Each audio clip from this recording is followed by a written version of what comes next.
धर्मात्मा लोग जो सुकृति हैं, सुंदर कर्मों के द्वारा धर्मराज की सभा में जाने वाले हैं, वो जब जैसा आपने बताया कि वे सुंदर कुल में, पवित्र कुल में, सुंदर शरीर वाले धनवान होकर के जन्म लेते हैं, तो अब आप उनकी उत्पत्ति बताइए कि माँ के गर्भ में वे कैसे रहते हैं, किस प्रकार से उनका जन्म होता है, जैसे जैसे उनके मन के विचार होते हैं। इस संसार में आकर के जब शरीर पाता है मनुष्य, तो देहाभिमान होता है या नहीं होता है,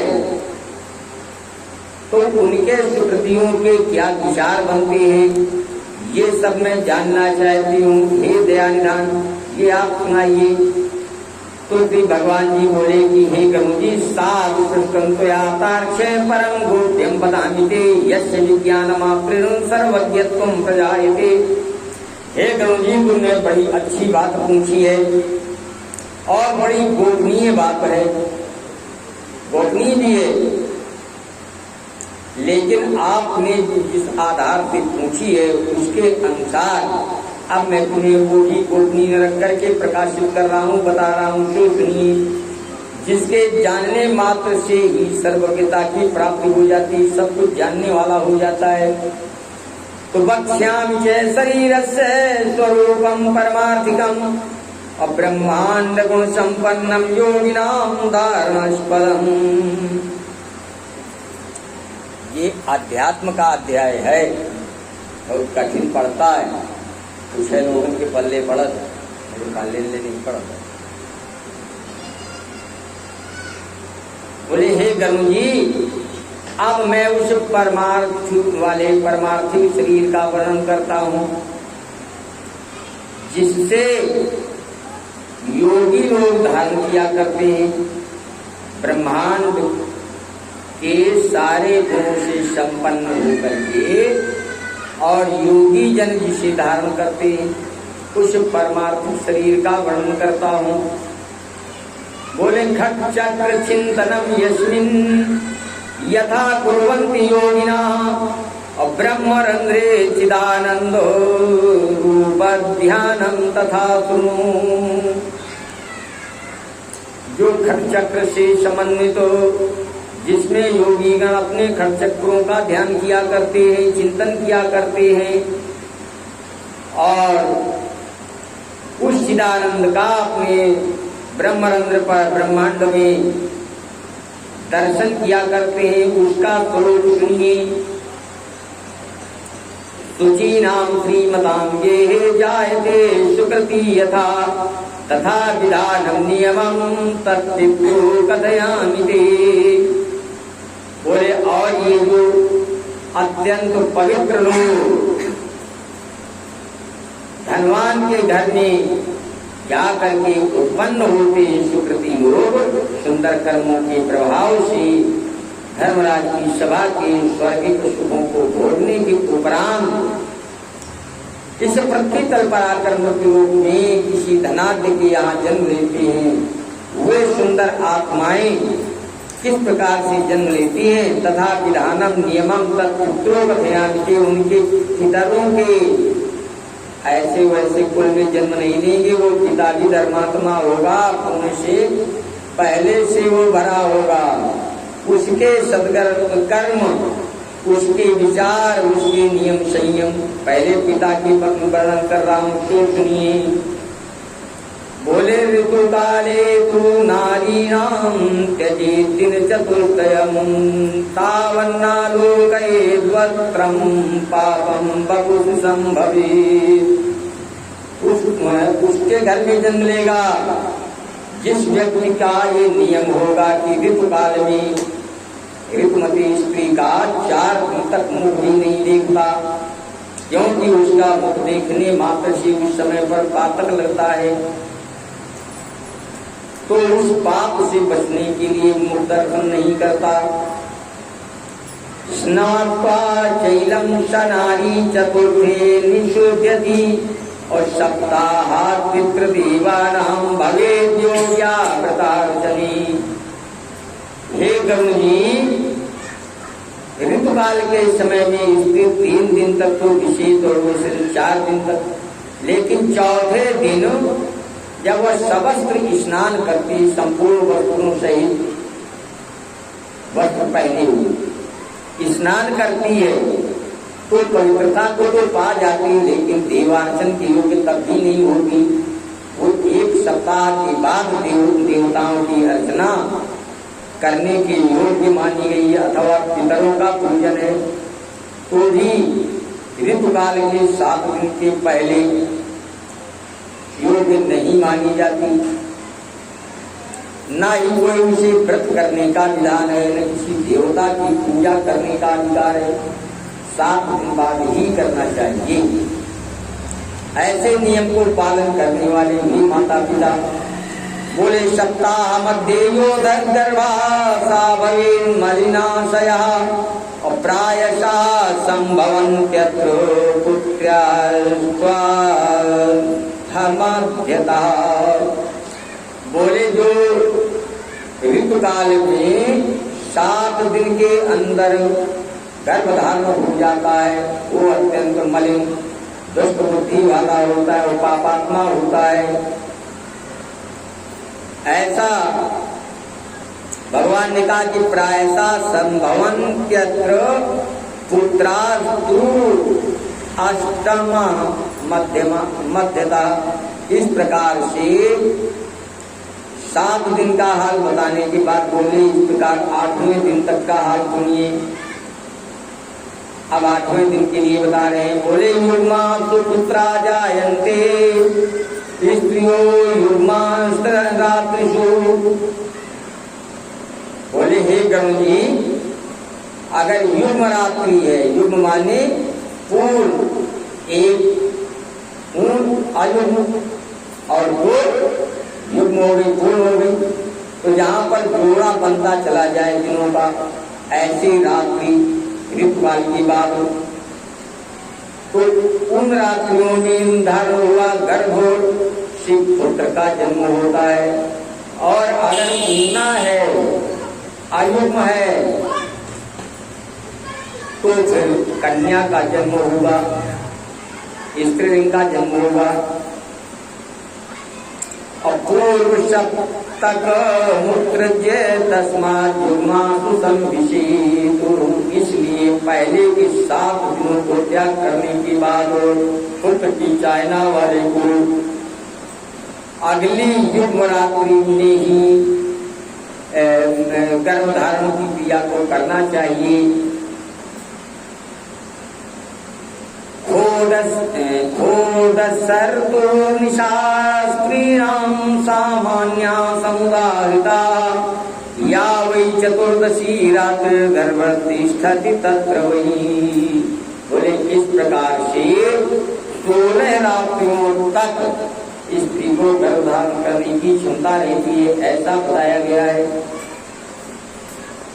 तो उनमें भी जो 14वें दिन गर्भधारण होता है, तो गुण भाग्य निधि पुत्र तथा जायेत धार्मिका।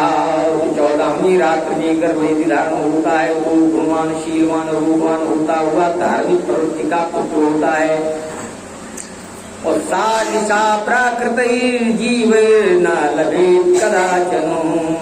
वो रात्रि प्राकृतिक जीव, पाप कर्मा साधारण जीव उन रात्रियों में गर्भ के अंदर प्रवेश करने का भाग्य नहीं बना पाते, पाप करने का विजन नहीं हो सकता।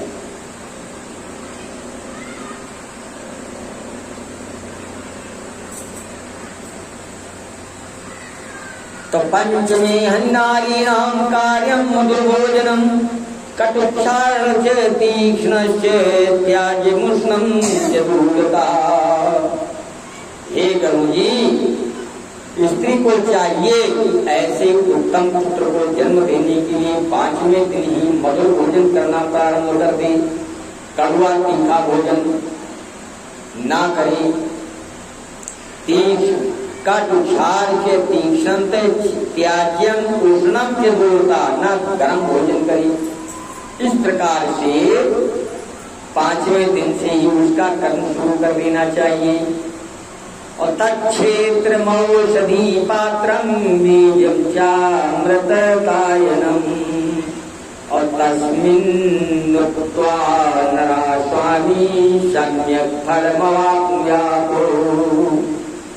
जिस प्रकार कृषक पहले से अपनी खेत को भली भांति ग्रस्त कर लेता है, जो फसल करनी है उस फसल के अनुसार उसकी पहले से तैयारी करता है, उसी प्रकार से माता का कर्म होता है कि वो 5वें दिन से ही अपनी क्षेत्र रूपी पुच्छ को औषधि में बनाकर तैयार कर ले।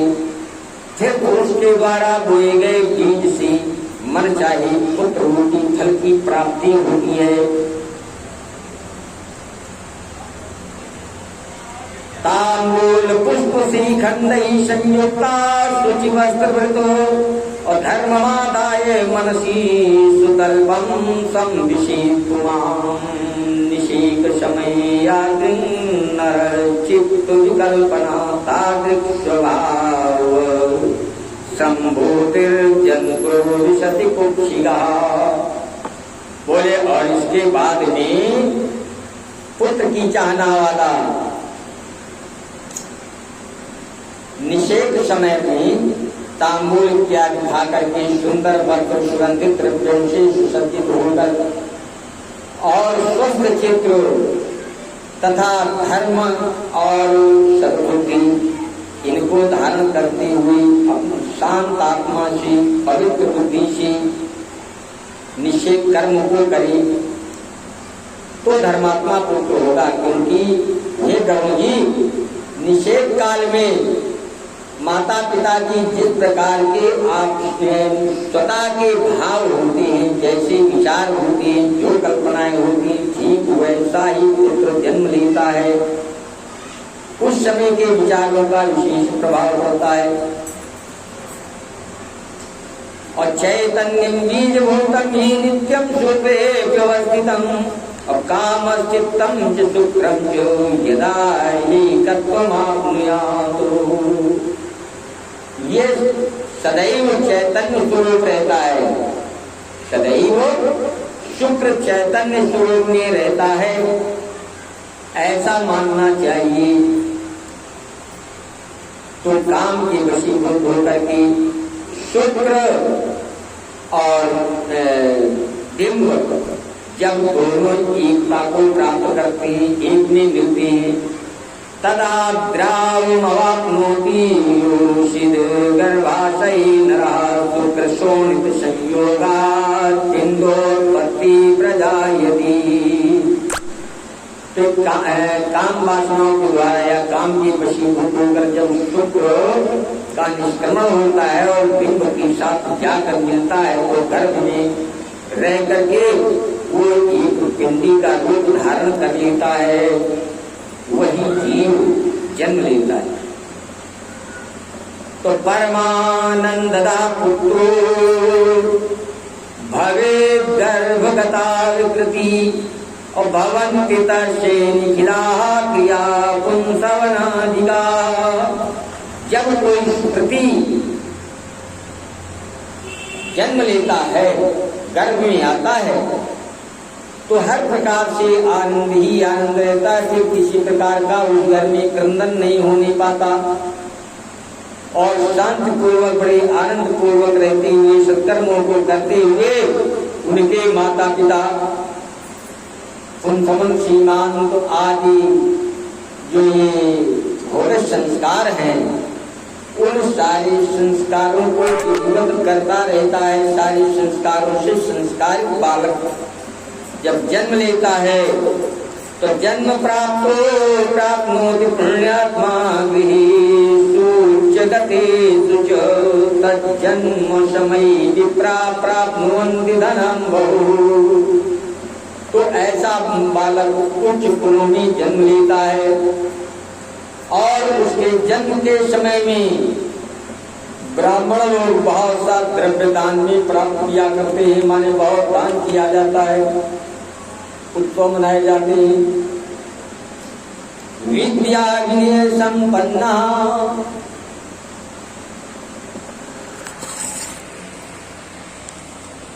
विद्या से संपन्न, विनम्रता से संपन्न, अपने पिता के संरक्षण में हर प्रकार से सत्संगति को प्राप्त करता हुआ और सारे के सारे गुणों को जानने वाला, धर्मों को जानने वाला हो जाता है।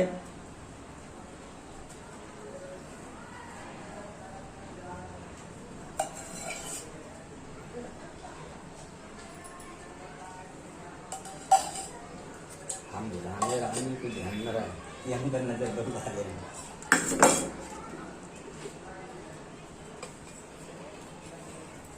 ज्यादातर हमारी आँखियाँ निम घुसी जाती हैं।